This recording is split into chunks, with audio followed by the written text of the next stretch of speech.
reason I wrote Rich Dad, Poor Dad was because I knew this time was coming. And we have, as a world, have never been here before. And so is it a spooky time? Damn yeah.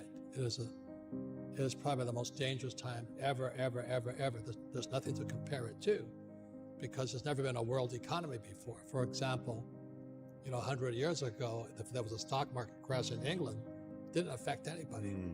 But now the US market goes down, the world goes down. So plus with social media and all this we're doing now, and so we've never been here before. And I'm excited about it because I make more money in crashes than I do when they go up. So, but for the average person, they'll get wiped out. I'm afraid at the worst, I hope I'm wrong, but I think we're heading for a global depression.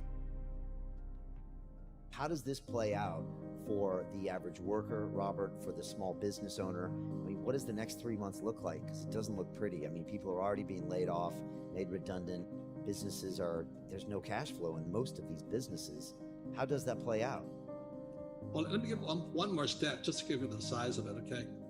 The national debt for World War II was $25 billion. Every day today, they're printing $125 billion. Every single day, that's like 5 World War IIs per day. They're printing so much money to keep this think of a hot air balloon with a tear in it. And they're doing desperately trying to fix this tear, but no matter how hard they try, the tear has gone beyond, it's coming down. So in financial terms, it's called our debt to GDP has now gone from 60 to 90 to 105, it's going to 120. We're bankrupt.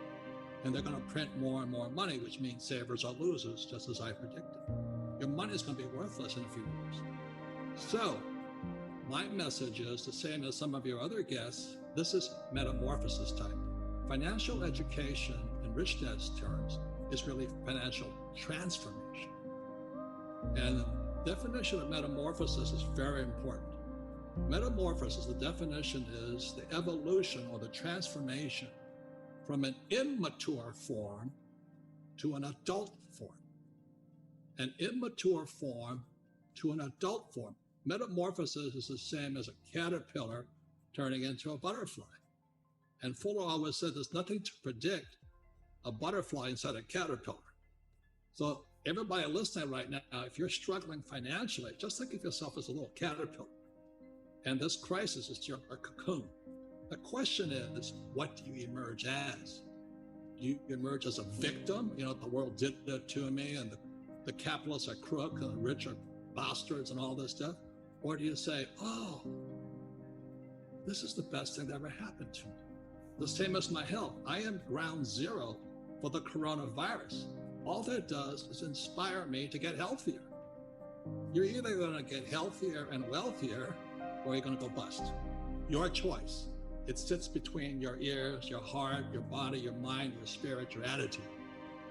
This could be the best thing that ever happened to you, physically, mentally, emotionally, spiritually, if you turn out to a butterfly or somebody will step on you like a little worm. It's your choice. Now, if you're in trouble today, my message is not so kind. This is hard talk, not happy talk. The crisis is in your head. Now, that's the bad news. The good news, you can change the crisis by changing what's inside your head. And so I hate to brag, but I'm doing extremely well financially today because as I was warning everybody, this crisis was coming. But it would be irresponsible of me to warn people of the crisis and not personally make changes myself. So right. The good news is the crisis is in your head. The bad news is in your head. The most important thing you can have right now is not job security, but meaningful work. So you and I don't need the money, but our work is meaningful. And it's our meaningful work that gets us through the hard times. So the good news is my company is sold out. We cannot keep up with product. The bad news is the supply chain shut down, but that's a good problem. We have tons of cash. I have gold, I have silver. And I do have challenges in the real estate market, but that's going to make me stronger. That's my only attitude I can have. Otherwise, I just cry and say, well, the government should take care of me. I need a bailout. I need a stimulus. So what can I do? I'm one of them. What do I do? Does it go back to employee, self-employed, business owner, investor? Like, go find a business, go start a business, go reposition yourself career-wise. You know, is there a 1, 2, 3 step process on what I can do to be prepared for it? I have a friend in Panama. He has an avocado farm. So he's sitting in Panama growing avocados. He says, because people have to eat. Another friend of mine is growing blueberries. But another friend of mine, he moved up to, he was from Seattle, excuse me. He had a big house. His kids all moved out. So he converted the kids' bedrooms into 1-bedroom apartments. So he put a kitchen and he put a toilet inside his little bedrooms. And so he now rents out 4 bedrooms. He's making more money today than ever before because a lot of workers commute to Seattle. So they come in, they check in, they come in on Sunday night, they check out Friday afternoon. It's at a little house. He's making more money. So the point is, everybody can do something, but you got to figure out what you can do.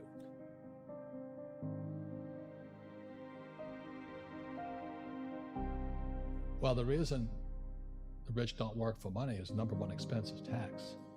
See, there's 3 kinds of income: earned, portfolio, passive. So earned income is if I get a job, that's earned income. If I'm a doctor or a programmer, that's earned income because I'm working for it. If I buy, let's say, Apple for $10 and I sell it for $20, that's portfolio income, capital gains. Yeah. But passive income, which is cash flow, is never taxed. So it's not, and so these guys are screaming right now in America, tax the rich. I said, good luck. Because most of the guys complaining, they don't know there's 3 kinds of income. And the rich don't have jobs anyway. They have assets. And so the average schmo out there, poor guy, sent the kid to school. They don't learn this. So that's why in Fake, as you were talking about it, there's a newspaper article about Jared Kushner, and he explains how the Trumps and the Kushners don't pay taxes and make millions of dollars. And the reporter couldn't understand it because our schools will never teach you that 3 types of income. And they judged him and say they're wrong and it's cheating. And we see that over and over again. Amazon not paying taxes. What do you say to people when they come up to you and say, Robert, it's not fair. It's not fair they're not paying taxes. Well, there's always 3 sides to a coin, heads, tails, and the edge. So which side of the coin are you on? From my side, it's fair. But this is the difference. Everybody can do the same thing I do because the tax laws are for everybody. We don't say, well, the tax laws are only for the rich. No, the tax laws are for everybody to use if you have the right financial education. And the reason I'm an advocate of financial education, without that education, you have to pay taxes. You see, very few people will buy what I do, make $1 million and pay 0 tax. That takes, and my rich dad taught me that playing Monopoly. That's how it started. 4 greenhouses, 1 red hotel. Or the McDonald's formula. I write about it here. McDonald's, Ray Kroc. Yeah. McDonald's is in the real estate business. So they sell hamburgers, but they buy real estate, so they pay no taxes. This guy Bezos, he's $16 billion. How much tax do they pay on that $16 billion? 0. And that's all legal. Anyone can do it. Everybody can do But most people lack the education. Correct. So Jared learned about money when he was a kid by watching his father, or watching these people invest in real estate, and said, wow, not only do you get to make the money, you get to keep the money. That's a big problem a lot of people don't understand. Look how much money I made, but how much did you keep? Because that could be half. How much tax did you pay? Right, what tax did you pay? And so you always say, this is the law. The law is true for every citizen. You can do it, but most people just don't do it.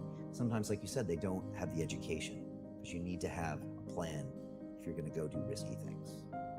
Well, it's not risky. To me, what's risky is having a job and paying taxes and saving money because they're printing it. That's the worst thing of all. And that's why there's fake money, fake teachers, because the teachers they don't know it. And fake assets, because Wall Street or the City of London or Lehman Brothers or Goldman and all, they're not going to tell you this.